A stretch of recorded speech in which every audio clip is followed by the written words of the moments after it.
Welcome everyone to the penultimate day of Asia Risk 25th Anniversary Week.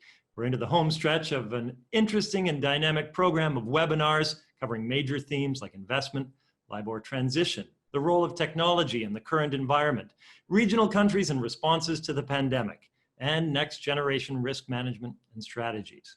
Besides these insightful panel discussions, we will continue to be announcing some of our award winners and featuring interviews with some of our winners, which highlight the innovation and effective strategies they've managed to showcase this year. On deck today, we will be focusing on countries. With us to help set the tone is Blake Evans-Pritchard, our Bureau Chief Asia from Risk.net. Welcome back, Blake. Hi, Steve. So Blake, in all the COVID coverage this year, and there's been lots of it, looking across Asia, are there any themes that have stood out to you? Well, there's been so much going on. When COVID-19 broke onto the scene, at Asia Risk, we were very uncertain about what we should be following because there was just so many stories that we could go after. And you're right, every country was managing this in slightly different ways. And Asia is a group of very, very different countries, different markets, all at different stages. So I guess two themes particular sort of immediately spring to mind.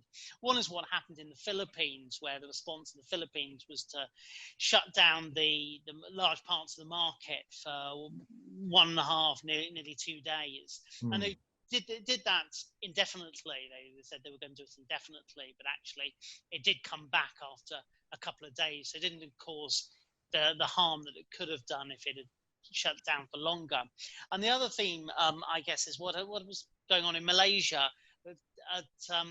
Corporates have seen have shown much greater interest in sort of hedging their import-export liabilities than they have in the past, largely because of the volatility in the market. So Bank Negara, the central bank and regulator, has responded by easing some of the sort of hedging restrictions and allowing them to hedge kind of longer term liabilities, largely because of this volatility. So those are two things out of many that immediately come to mind. Quite a year indeed. Thanks, Blake. Stay tuned. If you're like me, you're looking forward to the panel discussion, award winner announcements, and some interviews with a selection of winners afterwards.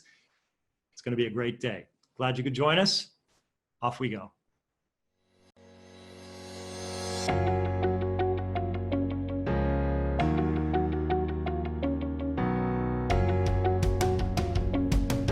Australia House of the Year. Australia and New Zealand Banking Group, ANZ. China House of the Year. China MINSHENG Bank. Hong Kong House of the Year. GUOTAI JUNAN International Holdings. Indonesia House of the Year. CIMB NIAGA.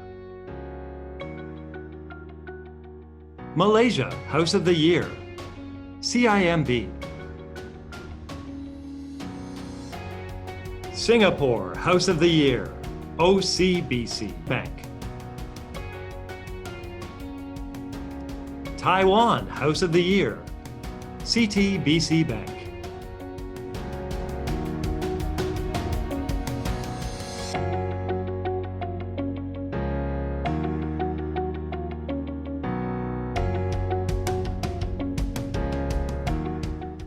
The COVID-19 pandemic has spread with alarming speed, bringing one of the largest economic shocks the world has experienced in decades.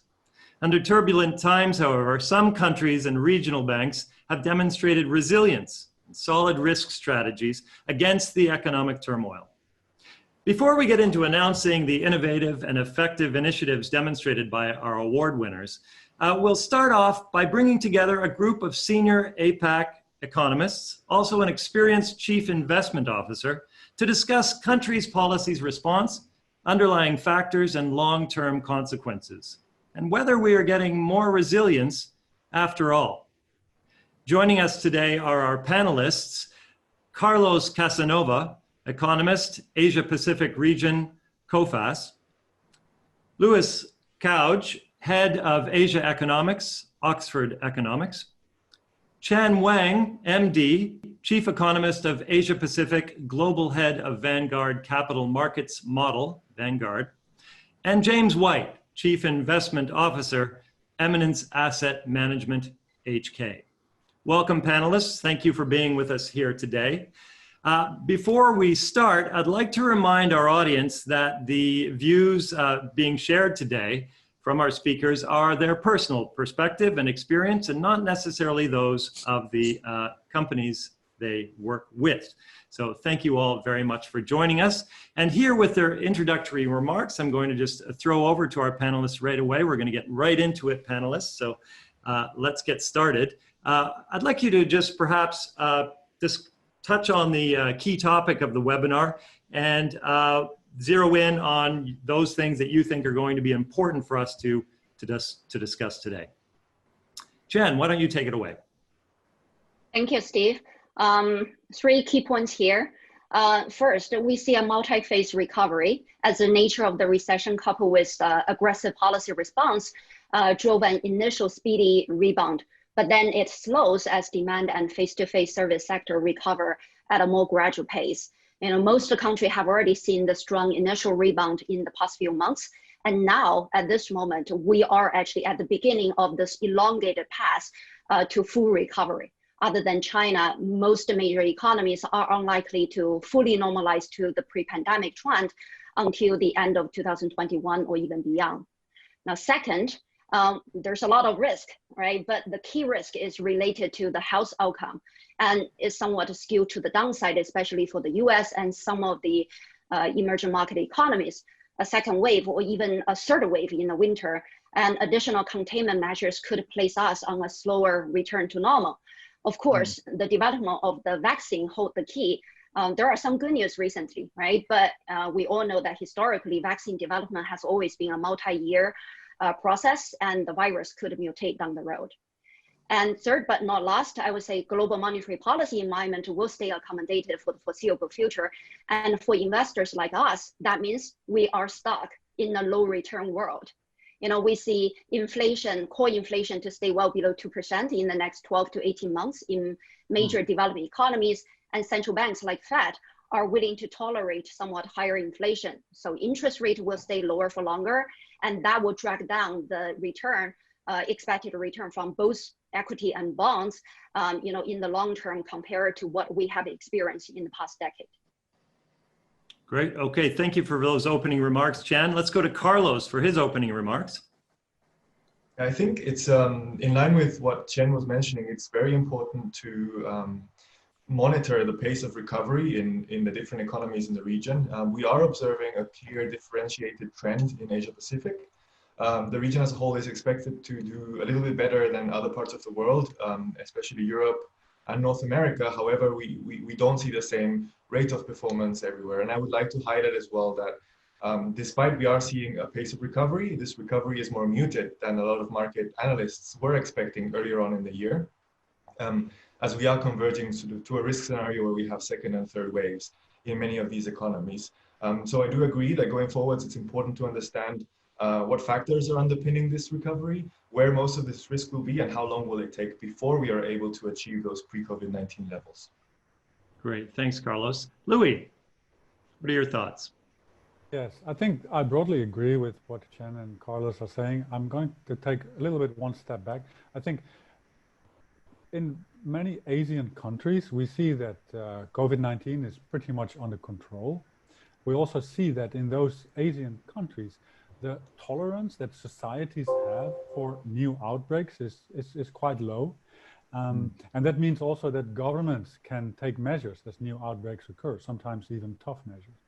There are other countries, North America, Europe, many developing countries, where I think the situation is different, where we've seen economies opening up, even though the virus situation was not really under control. And in some, for instance, in some US states and in India as a whole, the virus was still raging when these economies opened up.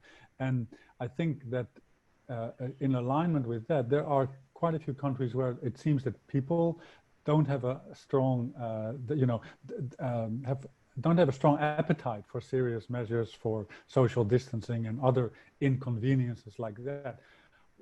At the same time, we at Oxford Economics, we think that if you look at the empirical evidence so far, it's quite obvious that successful containment of the virus is key to a sustained economic recovery from COVID-19.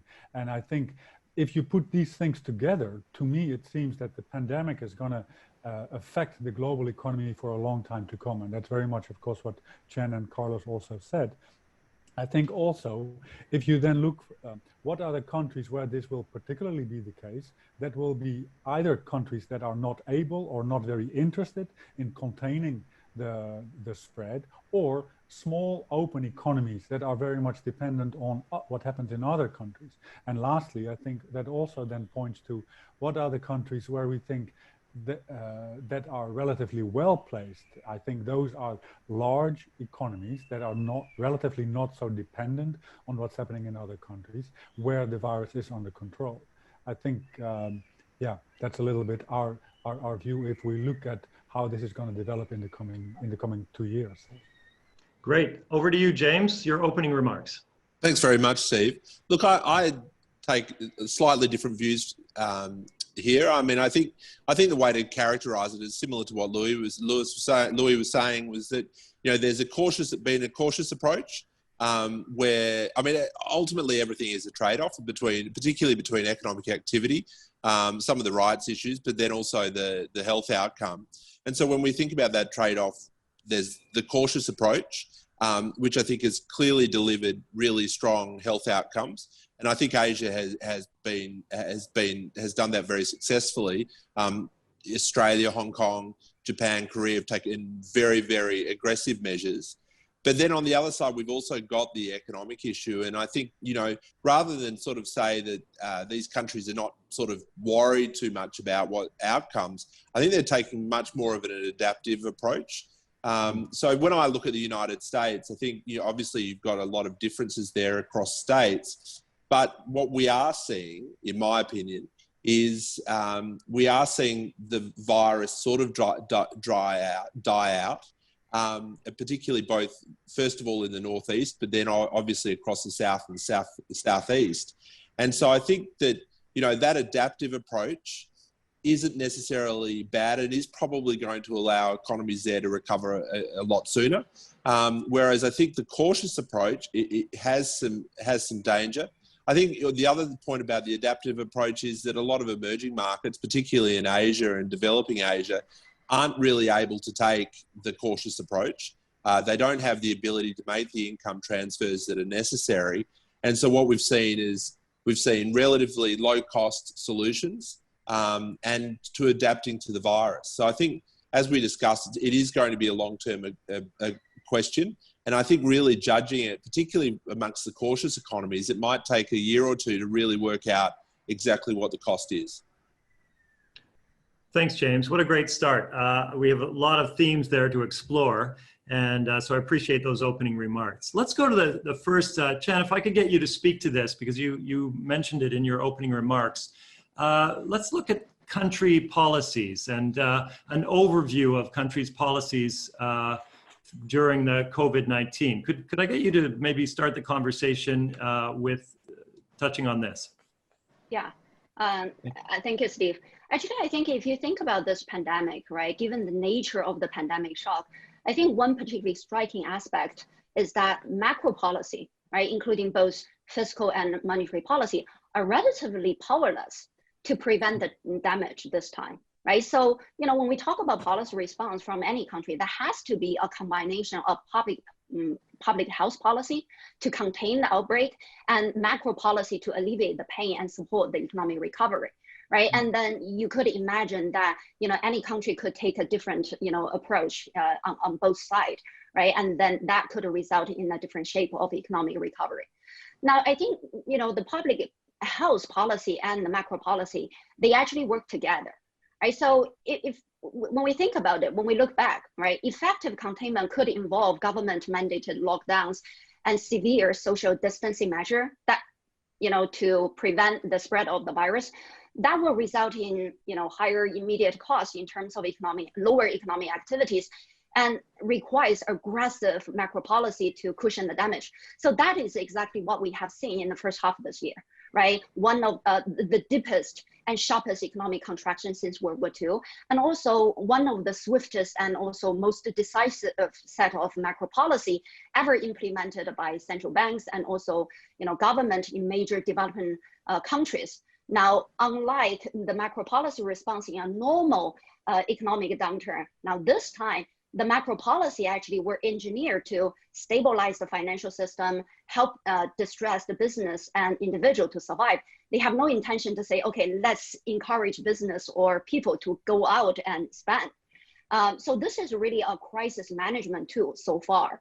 But I think when the worst is behind us, the role of the macro policy will then transition, right, from crisis management to its more normal role of sustaining the economic recovery. Now, the containment efforts, if successful, could help strengthen the private sector confidence and speed up the recovery, which in turn require less macro policy support later, right? Taking China as an example, right? Policymaker now they can afford to take a pause, right? Thanks to the more successful containment of the outbreak, which actually brings China an earlier and also faster economic recovery.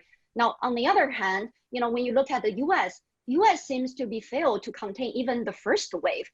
Part of that maybe because of the culture, right? I live in the US right now, and I see that Americans believe wearing masks is to protect other people, not yourself. And they value personal freedom more, and the falling trust in government actually makes solving any problem more difficult, right? But then the consequence is that, many states have to delay the reopening plan, and then that disrupts the recovery of the economy. And as a result, continue the policy support, especially on the fiscal side, is very important to prevent a double dip in the US economy, in coming months. Yeah. Louis, I have a feeling you might want to respond to this. Can you add to that or comment on anything Chen has commented on? Yeah, I just noticed that the comment that I wanted to make is very much in line with what Chen already said. So I really just want to keep it short. Good. So we've had massive, absolutely massive macro support, right? Especially in the developed world. It has been helpful. It has prevented large-scale unemployment. It has prevented bankruptcies. But we all know this is not really sustainable. You cannot maintain such incredibly high fiscal deficits for long periods of time. And in that environment that Chen was sketching, where the organic growth will remain quite subdued in the coming years, we really wonder how this is going to end up. And we actually may, even though we all say that it is not sustainable, part of me actually thinks that we may conceivably move to a phase of unprecedented fiscal policy where governments just feel they cannot withdraw that stimulus, and we will have those 15% of GDP fiscal deficits for several years in a row. It will really be unprecedented territory, but it is quite hard to imagine governments in, say, the US withdrawing these huge deficits. Thanks, Louis. Now, thanks. I appreciate you chiming in there. And audience members, you may have questions for any of our panelists about any of the things that they're saying. And if we have time, we'll respond to some of those later in the program. But do send them in, and we will be sure to get those questions to the various panelists. And they've agreed to respond to them as much as they can. So thanks so much.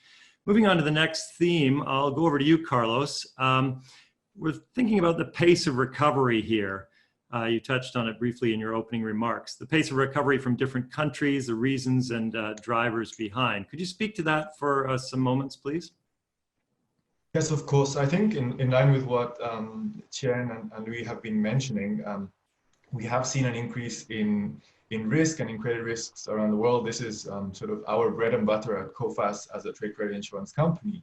But the reason why we're saying that Asia will do better than other parts of the world is because some of the fundamentals are more favorable of a recovery going forwards. And we will discuss sort of a few key areas as well.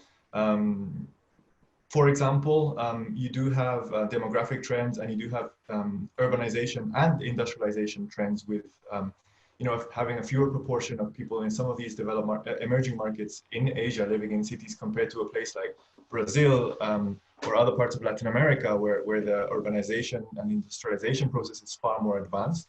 So that is the reason why we are saying that Asia is in a better position relative to other parts of the world. And it's also one of the reasons why we did not implement as many downgrades to our country risk assessments in the second quarter compared to other parts of the world.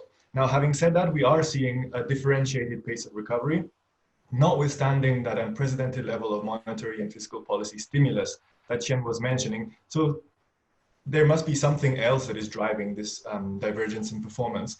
It's a myriad of factors, but I would like to draw your attention to just a few. We do expect a few markets to continue expanding. So China definitely will experience an expansion in 2020 thanks to its massive domestic market. Vietnam as well, but of course Vietnam is benefiting as well from industrialization and supply chain shifts into the market, which I believe some of my colleagues will be discussing as well in their sections. And then you have Taiwan, which again was very quick at containing the spread of the virus, but is also benefiting to some degree with reshoring of some of that industrial capacity. So that is helping that market to expand in 2020. On the other hand on the other end of the spectrum, you have places like Indonesia and Philippines, where we saw very sharp contractions in Q2, highest on record. They will probably experience the fastest contraction since the Asian financial crisis or earlier in 2020. And so that is related not so much to the fiscal measures, but to a series of things, including, first of all, the stringency of the lockdown measures implemented.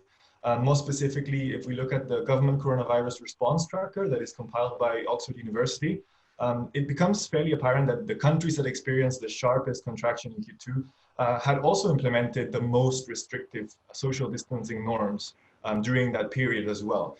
So we have economies like Philippines, like India, like Indonesia, which had very, very strict containment measures. And of course, that is not worked out in every case, and that's contributed also to a decline. So notwithstanding that policy support, the fact that people were just restricted and not able to move and consume, that played a big role. So this is something that economies are also, and governments around the world are also looking into to try to identify, where the sweet spot, where the balance is.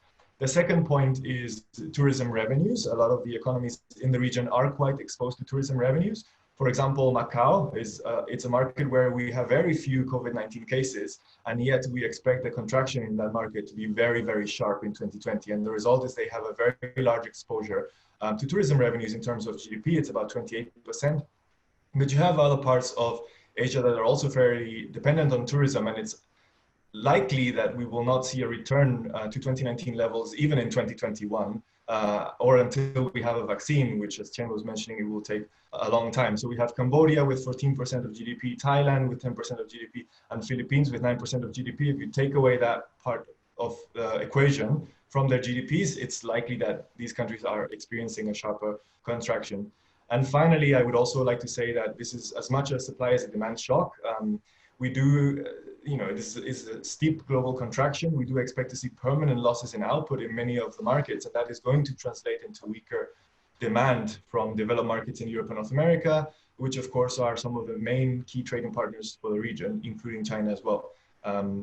So economies that are more exposed to demand from these markets, or economies that have a higher dependency on exports for their GDP, will likely continue to experience a much slower pace of recovery in 2021, no matter the degree of monetary and fiscal stimulus, because they're so dependent on exports. So of course we have the big trading centers, Hong Kong and Singapore, which we did downgrade in Q2 because of their exposure to exports. So this is an area where we're seeing a lot of risk. You have economies like Vietnam, but they've been able to hedge that risk somewhat because of their industrial and their strategy going forward. So that is helping Vietnam, but the factors could reverse very sharply there as well. And then you have less obvious examples like Malaysia with 65% of its GDP tied to exports, Cambodia, Thailand with 60%, and then South Korea at a much lower 40%. So there are a few key areas key markets in Asia that are going to suffer quite a bit going forwards because of this permanent reduction in output and the implications on global demand going forwards. So we're monitoring those three factors, as that will really determine the pace of recovery for some of these markets. Oh, that's lots to think about, Carlos. Thanks. Chen, would you like to discuss any of those underlying factors? Yeah, I think, I really agree with Carlos that, the pandemic shock is really both a supply shock and a demand shock to the economy, right? So, I mean, the supply shock is really coming from the lockdown, right? Restraining the, productive capacity. But, in the past few months, the supply shock has largely, faded as the reopening of the economy, right? So that's why you have this sharp rebound. That's we say the phase one of the recovery, the V-shaped recovery in growth rate. Right, growth rate start to turn positive, right? That's a V-shaped recovery. But I think what we need to, face, later is this elongated path to full recovery in terms of the economic level, right? So I think that will actually take much longer because the demand shock, that is where we have the typical, income loss, right? And also I think what is unique in this pandemic shock is really this fear factor, about the virus before a vaccine is available or effective treatment, right? So before that, I mean, there will be always fear, there will be always consumer reticence that people are reluctant to resume their normal life. And that will continue to drag down economic activity, especially in sectors that's involving more face-to-face intensive activities. So I would say that's why I believe that recovery down the road, one, it will be fragile, right? Because you have this risk from this, virus related to health outcome. Two, it will be incomplete, right? Because the level of the economic activity will take longer to recover. And third, it will be uneven across sectors, right? Manufacturing, construction sector, that they will, rebound much more quickly. But, sectors involves more face-to-face intensive, interactions, especially in the service sector, they are going to recover more gradually. And given that, I would say that also explains why, different countries actually have different recovery paths, right? That I think for each country, when we think about their recovery path, one, that depends on their containment efforts. Two, that is related to the macro policy response, as we mentioned earlier. And third, I think it is really because of the economic structure, right? So we think about, for example, China, 50% of the country is service sector. But then you look at the US, 80% of the economy is service sector, right? So that kind of a difference in economic structure also explains their, different recovery paths. And I think, may I say, I mean, the fear factor is a really interesting one. I mean, I think we hear a lot about the fear factor, but then, one of the most important pieces of data we've had over the course of the pandemic has been the Apple COVID mobility data. And I think really what that data shows is that people are relatively confident about going out again. I think if we look at data from the United States, the UK, Germany, Italy, which are the home screen, we do see a really strong recovery in activity. So I think the fear level is actually considerably lower than we think.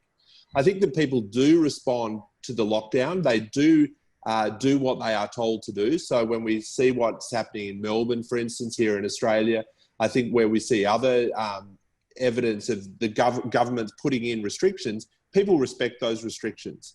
But I think as they are lifted, the fear factor is relatively low. And I think that's why the adaptive approach, as I mentioned, is quite effective, because I think that it does allow the boundaries to be pushed in a way that allows the economy to open up faster. And I think, Carlos's points about tourism are really important. Until we start to get people demonstrating that they're confident, tourism's not going to recover. And I think, again, that's why the adaptive rather than the cautious approach is really quite worthwhile. Thanks, James. Actually, it ties nicely into a question that's just come in. And Louis, I'll direct it to you. It's related to the pandemic amplifying existing trends. What are the implications in your mind's eye, Louis, of the pandemic on shifts in global supply chains, for example, and geopolitical trends? Yes, thanks, Steve. I will gladly move to that. I first want to just very quickly respond to what James said. I think the jury is still very much out whether that adaptive approach is really the best one to take. I think the recent evidence from Europe is quite sobering on that front.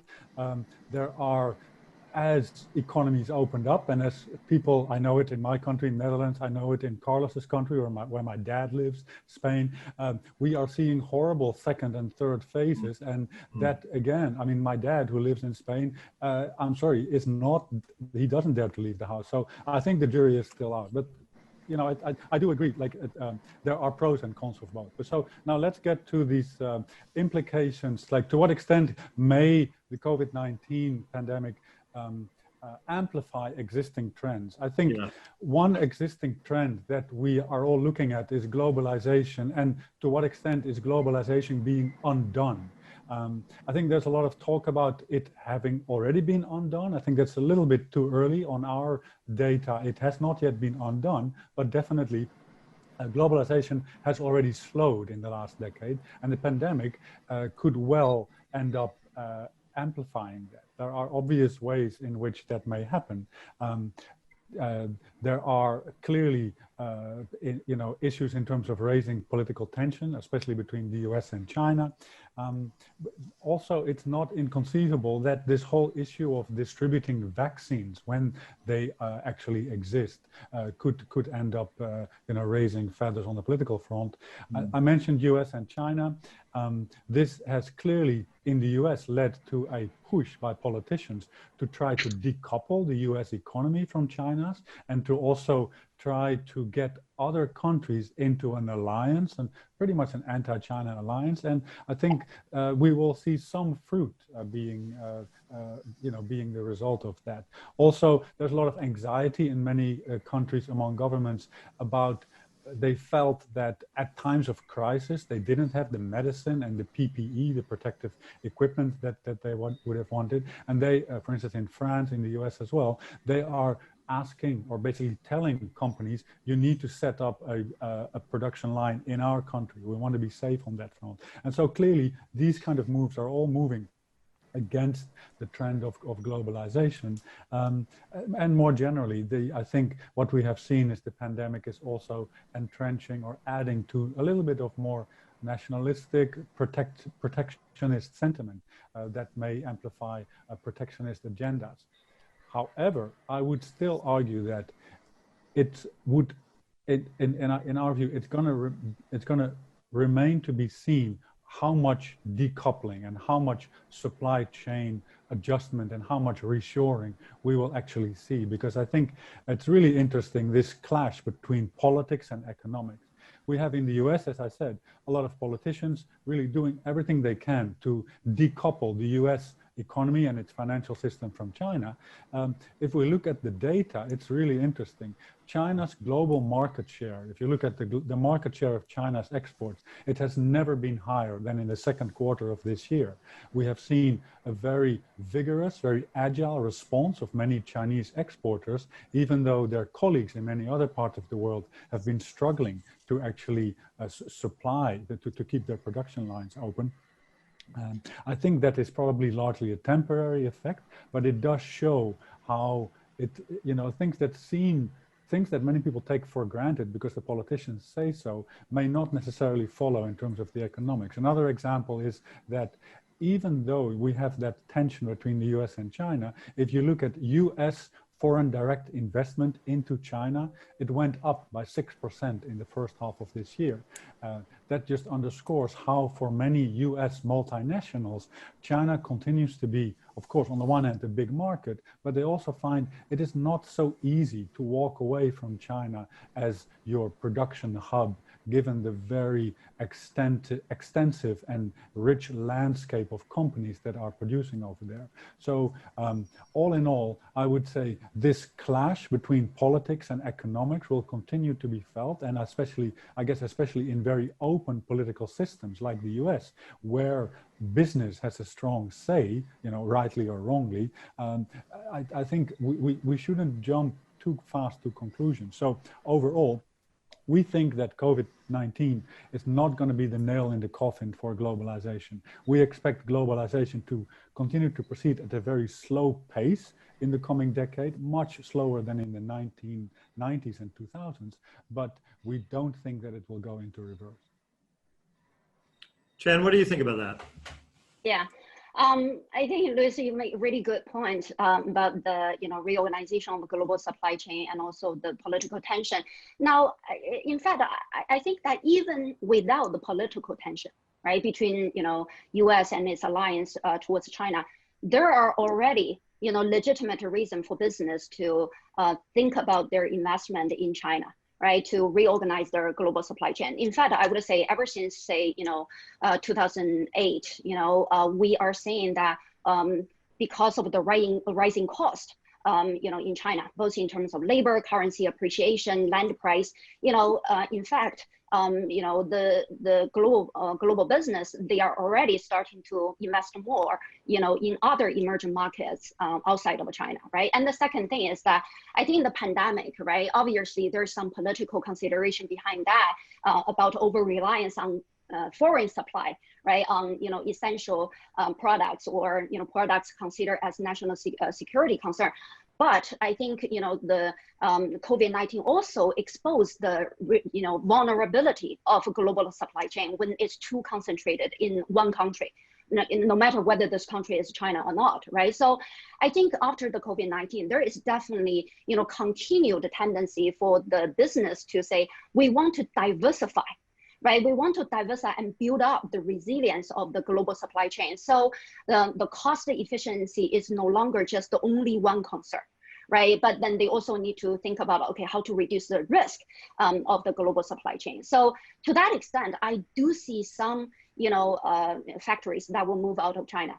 And then, or for the incremental investment that will be more tilting towards to non-China, countries, like, Carlos, you mentioned some of the, like India, Vietnam, or, Mexico. But I think when you look at the, investment in China, I think there's also a difference about, why they are investing in China and why not.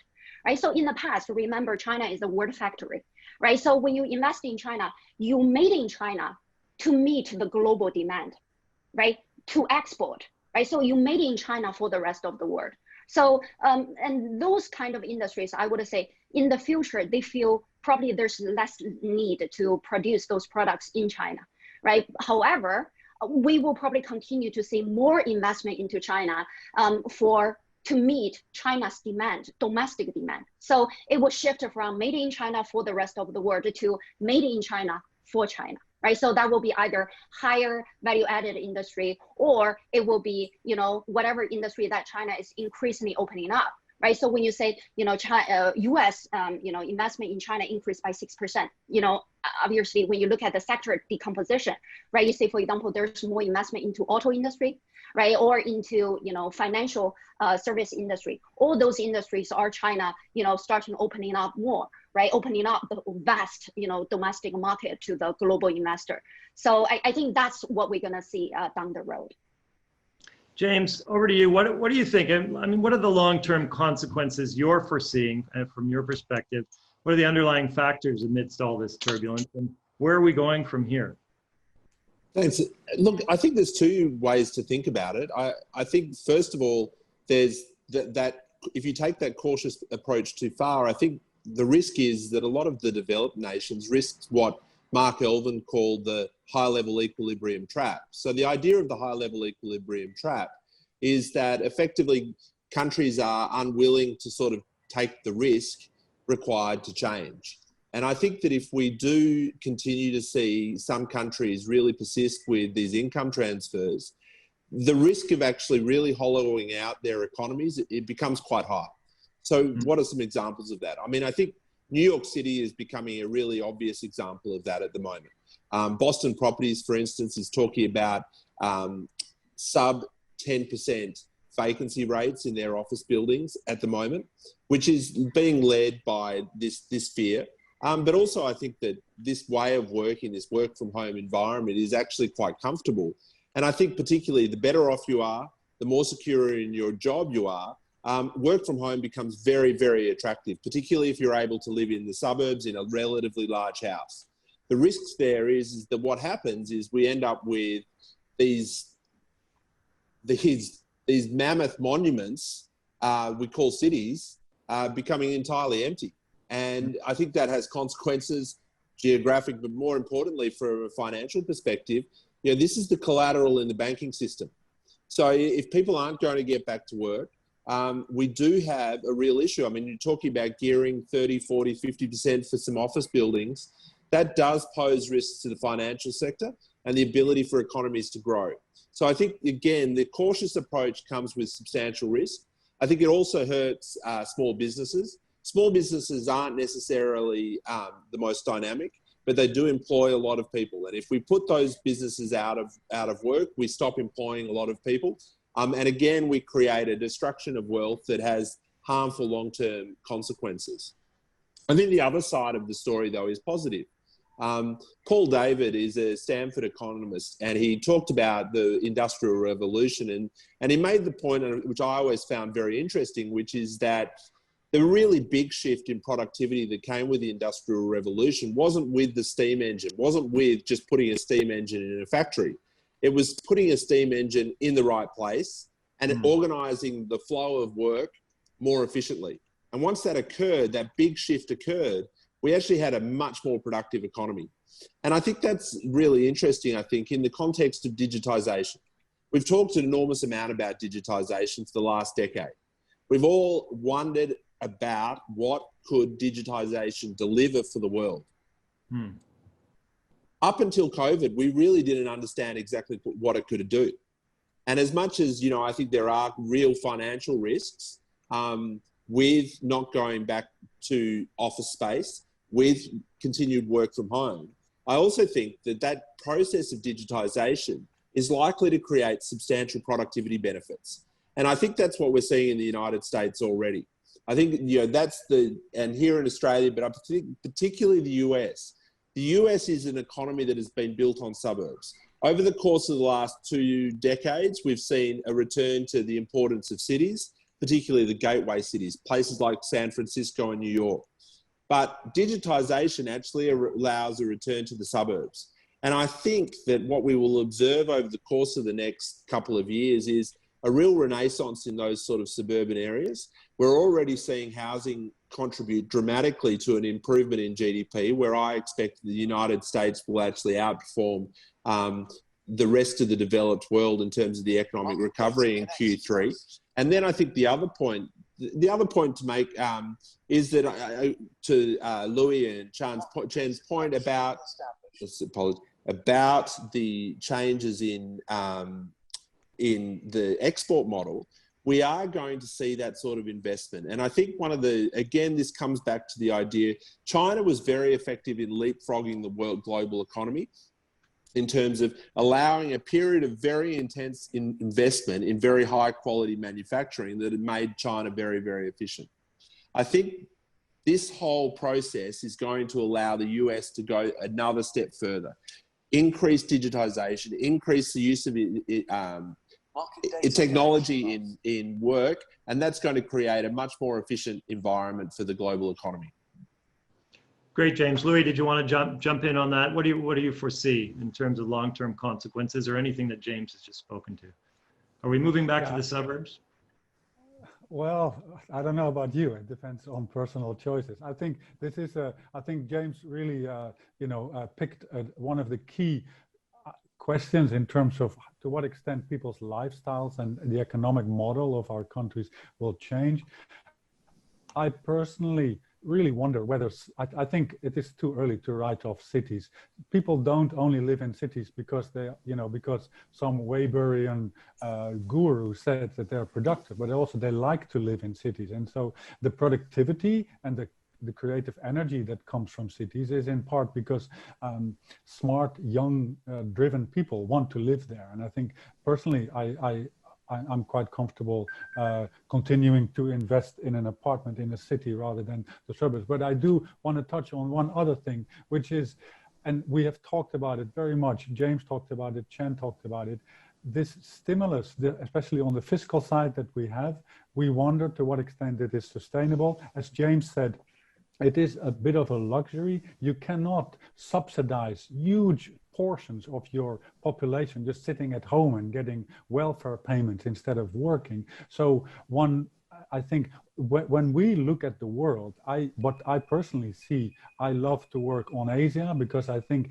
in Asia, the countries have been a little bit more frugal in their response, in their fiscal response. That means it's more sustainable. At the same time, as Carlos mentioned, the underlying growth potential is still pretty good in Asia. So when we look at, when I ask our economists in Asia for our projections for, say, what is government debt going to be, 5 years down the road, we see a tremendous difference between, on the one hand, the very scary pictures in Europe, in the US, and on the other hand, the much more moderate, much more sustainable picture in Asia. And I think this again underscores how I'm comfortable working on Asia, because I think this is a quite sustainable part of the world in terms of where the economic growth comes from. I'm not talking about environmental sustainability, because we are way off on that front.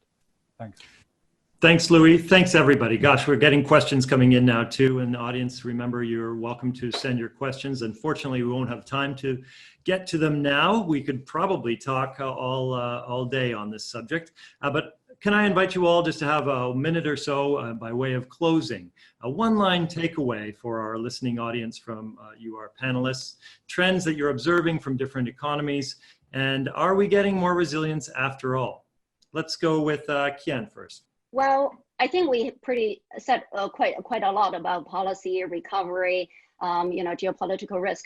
One last thing I probably want to mention a little bit is, one thing I believe is the fundamental driver of all the uncertainty, all the policy uncertainty we have seen in recent years. That's inequality. And COVID-19 actually, I believe, actually has worsened the economic inequality issue, because, you think about the workers in manufacturing sector, vulnerable employee in the service sector, they actually suffer more, right, from this pandemic shock. And at the same time, the unprecedented monetary and fiscal policy probably are not going to generate, consumer price inflation, but they're going to generate asset price inflation, which makes the rich richer. Right, so I mean, inequality will continue to rise in the long term, and I believe that's a fundamental driver of the populism sentiment and also anti-globalization movement in recent years. Unless we really address that issue, otherwise we live in this new age of uncertainty. Great, thanks so much, Chen. Carlos, your one-line takeaway. Yes, I might have two lines. I think the point Louis made on this not being the nail on the coffin for globalization is very encouraging. That is something that I will definitely take with me after this session. I do, however, wonder if the underlying sort of trends and supply chain shifts that we are talking about will lead to winners and losers, and whether that composition is shifted as a result of COVID-19. So that is one takeaway. The second, of course, is that we are a little bit in a black box here when it comes to credit risks. So a lot of the measures this time around have been very targeted, supporting employment and also companies, so to prevent them from becoming bankrupt and ensuring that they have access to working capital. Now, once these sort of measures phase out in the next few months, then we will really start to see what this means for sectors, sectors that are exposed to the shock, or sectors that have a lot of SMEs, which is, we were discussing, are very exposed to these risks. So what does that mean in terms of bankruptcies and unemployment? We're in a bit of a black box, and we do expect that we will know very soon as those measures phase out. So we are bracing for things to get a little bit worse on the credit risk front before that recovery kicks in and we're able to see an improvement. Thanks, Carlos. Louis. Yes, thanks, Steve. I want to chime in where Chen left off. I think inequality in various dimensions is really going to be amplified by this. I'm not talking just about inequality within countries, but as I think Carlos also mentioned, we are already seeing, for instance, within the emerging market universe, there are obviously whole continents like Latin America that are going to suffer way, way more than continents like Asia. So maybe in line with our theme 3, I think the pandemic is going to really amplify those differential paths that were already taken on by parts of the world. And then I read recently in terms of what kind of recovery are we in. I think that letter K shaped recovery really tells a story. If you look at the US stock market, for instance, powering away by a very small number of companies, whereas a huge underbelly of companies is actually not at all above the water compared to where we were 12 months ago. I think the inequality in all those dimensions is going to really be a big theme for policymakers going forward. Thanks, Louis. Over to you, James, for the final word. Look, I just think, we live in fascinating times, and I think that, one of the really important parts about this is that we actually have to use our brains and think about how the world looks. I think a lot of our preconceptions are probably not going to be particularly right, and we don't have the data to necessarily navigate the future. So it's just a matter of really thinking about, what are the most productive outcomes and how those productive outcomes can be enabled. Jan, Carlos, Louis, James, thank you very much for being panelists today. It was a very insightful discussion, and I hope our audience will have a lot to take home. I know I will. We saw lots of questions coming in, and unfortunately, as I mentioned, we won't be able to get to them now, but we will try to get them to our panelists, and they'll respond offline. Stay tuned. We'll be announcing some award winners shortly related to this category. Looking forward to that. Again, panelists, thanks very much. That's all for now.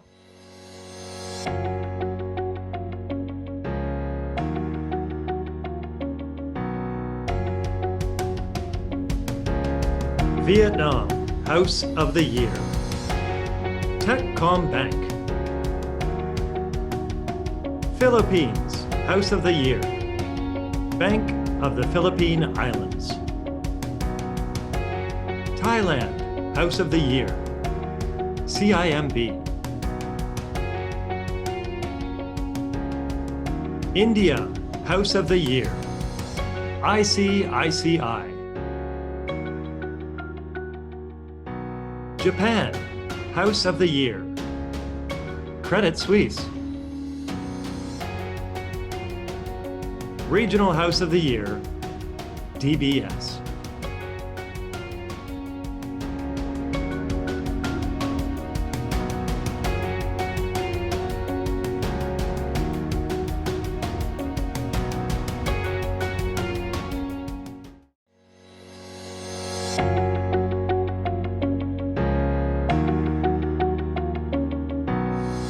Welcome to the Asia Risk 25th Anniversary Awards. I'm delighted to be joined today by the winner of this year's Australia House of the Year, ANZ. Joining me will be Anshul Sidder, who is Global Head of Trading and Head of Markets Asia. Anshul, what are the biggest challenges your clients have had to overcome? Hi, Marcel. I think personal health and economic uncertainty are the key challenge for clients, and these are likely to stay. I guess more from a financial markets perspective, the biggest challenge for clients, I think, is consistent access to liquidity and funding. I think clients need banks who can be there for them consistently. Right now, there's no dearth of liquidity, but that wasn't always the case. Just back in March and I would say early April, at the peak of the uncertainty, you needed banks like ours to be a committed source of liquidity, in our core offerings. For us, for example, that tends to be APAC, fixed income, FX, and rates across all the markets. And we are the largest fixed income player in Australian and New Zealand fixed income markets. So clients needed to react very rapidly and manage their risks and shore up the balance sheet, sometimes literally on intraday basis when there was literally no liquidity to be found. So at the heart of it, really, I think it's not really about showing a bid, I think, which is not what we were looking to do.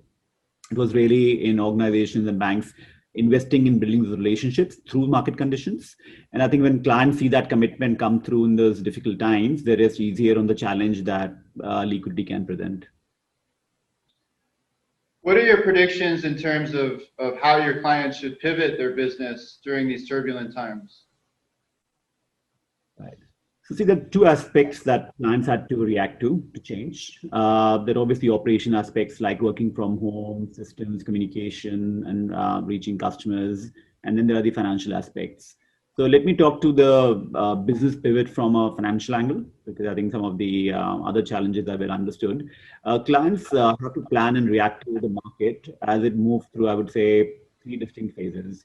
The initial shock and the heightened price and liquidity risk, which was, I guess, the first phase of the challenge, which has been followed by bouts of volatility and continuing market risk.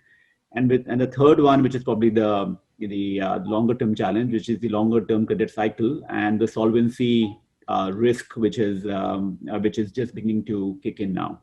So we are now in phase two.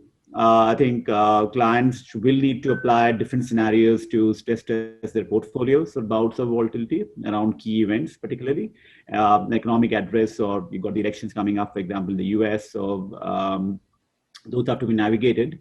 Markets may see sharp moves followed by rationalization. So clients thinking about managing volatility, short but sharp bouts of volatility have to be navigated. You need to be in constant watch as markets ebb to geopolitics, economic reality, and I would think even earnings uncertainty, while there is this broader swoon of, in the liquidity glut. So for portfolio managers, they need to shore up to more diversified play, look for guidance from FX and commodity markets, and play for those into the fixed income portfolios, which have a larger central bank damping impact. What else is on the horizon for your risk strategies? And what are your plans, especially under the current environment? That's a good question. I think turbulent markets inherently set a few themes in motion. You have zero-bound rates with all clients looking for yield, which needs solutions. Then there is the increased level of corporate leverage, especially amongst large public sector financing corporates who are shoring up liquidity, which needs credit solutions. And then you have real money clients looking for liquidity solutions to dynamically manage risk across asset classes. So I think as far as the ANZ is concerned, we are looking to invest in our broader FICC capabilities in the coming years to further better service those needs. And I think in terms of the bifocal focus we have, it's a mixture of focusing on the solutions part of the business and also the flow business. Solutions will be targeted at, I would say, the yield enhancement requirements, which is, I think, the big challenge across the client set. And the flow focus is really on digitalizing the delivery and using the digital channels, especially in developed geographies. We'll continue to use our network, I think, which is a real differentiator. I think connect our onshore Aussie market strength to offshore investors and recycle the learnings from our APAC footprint into Australia and New Zealand, where yields are also at record lows now. So there's a strong appreciation, I think, of the value which is generated in these times by a geographically diversified house like ours. And it's also really networked and deeply present across the region. So it's breadth and depth across the region. And overall, I think the plan is really to deliver a better product suite and capabilities and leverage our network and connectivity to offer a differentiator to clients in both our home markets and beyond. Thank you, Anshul. And congratulations again on winning the Australia House of the Year. Thank you, Mansur, and thanks again to Asia Risk for this award.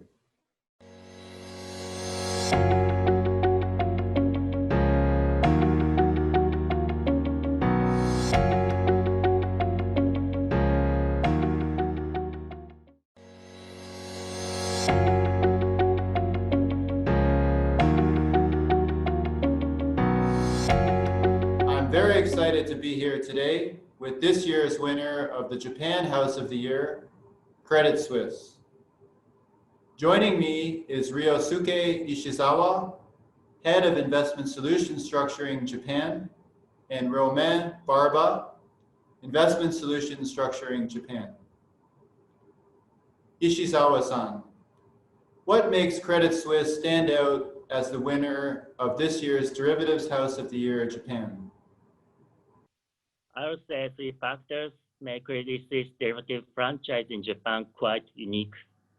Our deep knowledge of Japanese market, our culture of collaboration, and constant technological innovation. Our integrated approach to serving clients in Asia Pacific, including Japan, combining private banking, investment banking, and capital markets, financing, and market capabilities, has proven to be a strong source of growth over the last 3 years, and we see this continuing going forward. In the derivative space specifically, we have made a significant investment over the last 3 years to broaden further our client coverage and solution capabilities. Our success this year is a result of this long-term commitment to Japanese market. Thank you, Ishizawa-san. Roman, how important is technology to your business and for your clients? Technology has been and is increasingly a key differentiator for Credit Suisse in Japan. I think it's fair to say that we were quick to recognize the importance of technology in the financial product mix. And we have been at the forefront of advancing into technology. In Japan in particular, operational robustness is highly valued, and it's critical to be able to implement lean solutions to minimize operational risk. Technology also helps to streamline product pricing, product launches, and selling processes. Credit Suisse's ability to integrate technology into our business has been one of the bank's core strengths, as demonstrated by our structured notes platform Spirit and asset allocator platform Quantum. Finally, as the world eventually emerges from the COVID-19 crisis, we see technology becoming even more critical to lighten workflows and offer clients the capability to delegate the operational burden activities to Credit Suisse. Thank you, Ishizawa-san and Roman. Congratulations once again on winning this year's Japan House of the Year Award.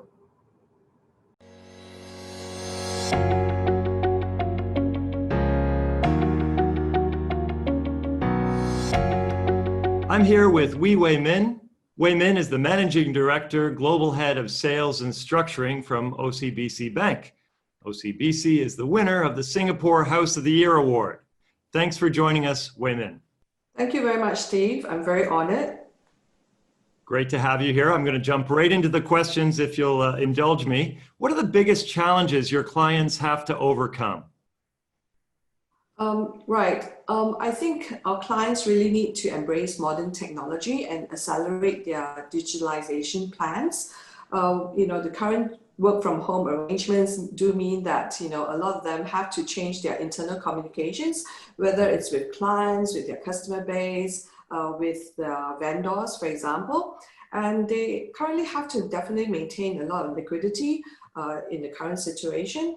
And also, I think they would have to look at even changes in how they approve things, like from paper trails to all the way to like e-documentation for approvals. And in terms of using blockchain, artificial intelligence, data and analytics to just manage their front all the way to their back end operations. And I think with the current disruptions in their supply chain and customer base, they really need to think about their whole business model. Right, yeah. As a follow-up, how important are OCBC's bank services or solutions for investors or banks in Asia, particularly in the emerging markets? It's definitely extremely important. So just looking at their investor base, I think there's a change in their psyche and their behavior right now. If they've always been skewed in one asset class, a lot of them are rethinking their strategy as to how to, let's say, for example, from traditional equity players to looking at diversifying into, let's say, fixed income, for example. And most of us are always bullish investors. So now they will have to relook at that as well. And for OCBC, we provide solutions that help them manage in terms of whether it is a bearish or bullish market. Our solutions can let them participate in these markets and have an upside participation in any asset class. So this is something that we really like to offer our client base. Even from the issuer side, where we talk to them frequently, understanding their needs for funding. And again, instead of looking at one traditional market base, we look at different investor customers across different geographies to allow them to diversify their investor base so that they have always been able to fund efficiently and across all geographies and across different investor base. Great. Okay. That having been said, to what extent are the innovation and research capabilities demonstrated? And as a follow-up, how does it matter? It's extremely important. So just to give an illustration, our traders typically are based in their domestic or specialized in their domestic currencies. So for example, in Malaysian, we have traders who specialize in making markets in the ringgit. But with all these disruptions, we have now enabled our traders, regardless of where they are located, to be able to risk manage as well as to be able to quote currencies across all different geographies to all different time zones efficiently, so that our sales team can actually manage and be able to help our clients across all geographies as well. Also, in terms of our research, in addition to assessing our research online, we have now created and used technology using AI and our bots to be able to pick up market news, those that have a significant impact, and be able to send this information, whether it's through WhatsApp, email, or SMSs, to our customers right down to their portfolio level. So I think this is something that our customers treasure, because they can then make real-time information and switch out their portfolio very dynamically. Great. Okay, thanks. Wait a minute, I'm going to get you to look into the future now, and I'm going to ask you, what's your prediction in terms of how your clients should pivot their business under these turbulent times? I think all our clients are definitely looking at technology, how they can accelerate their digital plans, because right now they probably need to think about, if their business model is disrupted, how can they reach out to their clients?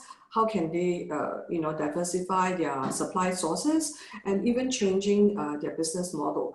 So I think, this is extremely critical. So I think a lot of them will be spending a lot of monies investing in this. And we've noticed that a lot of clients who are concerned about the US-China trade tensions, thinking a bit ahead of how to remodel their supply chain, their customer base from traditional sources like Greater China all the way out to South Asia. So that's something that we're looking to see. And a lot of them are also looking at how they can look at some of the ESG efforts going on and how they can participate in that as well. Women, thanks very much for joining us here today and sharing your insights. It seems little wonder you guys were the winner from Singapore House of the Year Award. Congratulations again. That's Wee Wei Min from OCBC Bank. Thank you again. Thank you. Thank you for the honor and the privilege. Thank you very much.